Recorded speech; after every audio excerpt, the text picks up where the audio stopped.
On our 8th anniversary, I found out I was pregnant. That same day, my phone buzzed with an alert from my husband's car tracking app. His car had exploded. My stomach dropped. Tears blurred my vision. No, please God, no.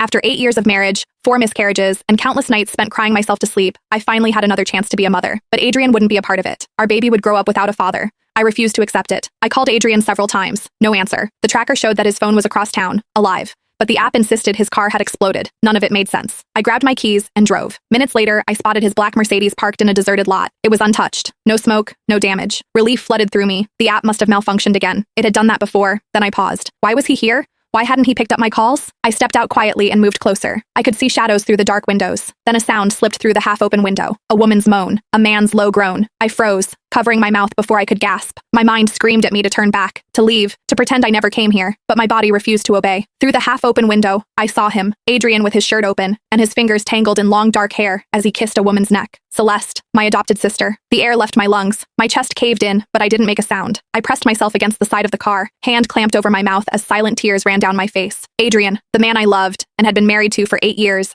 and my adopted sister, the same person that Adrian had claimed to despise because of how she had made my life a living hell. Just when I thought the worst had happened, Adrian's phone rang. Fuck, he muttered, voice hoarse. Hold on, he answered with irritation. What is it, doctor? A pause. Then he grinned. Adrian ended the call and pulled Celeste close as a genuine smile spread across his face. It was something I hadn't seen for years. You're pregnant, he said softly. Celeste gasped, her hands flying to her stomach. Are you serious? Yes. He kissed her deeply. And the doctor said your womb is responding perfectly to the treatment. One more test next week to confirm everything is healed, and then we can finally start our family properly. Happy tears streamed down Celeste's face. Oh my God, Adrian, we're going to have a baby. We are. He cradled her face in his hands. You're going to be an amazing mother. My heart bled as my hand moved instinctively to my own stomach, where my baby was growing. Celeste's smile faded slowly. What about Elena? Adrian's smile grew cold. You don't need to worry, baby. After next week's test shows you're healed, I won't need her anymore. My blood ran cold. What did that mean? I still can't believe she never figured it out. Celeste laughed. You told her it was genetic incompatibility, and she believed you. Elena's an idiot, Adrian said dismissively. She signed every consent form I put in front of her without reading a single line. The experimental treatments, the tissue samples, the terminations. She authorized all of it, thinking they were insurance forms or whatever bullshit I told her. My legs threatened to give out, but I forced myself to stay still. I had to keep listening. Those 4 babies, Celeste murmured. You really used them to cure my womb?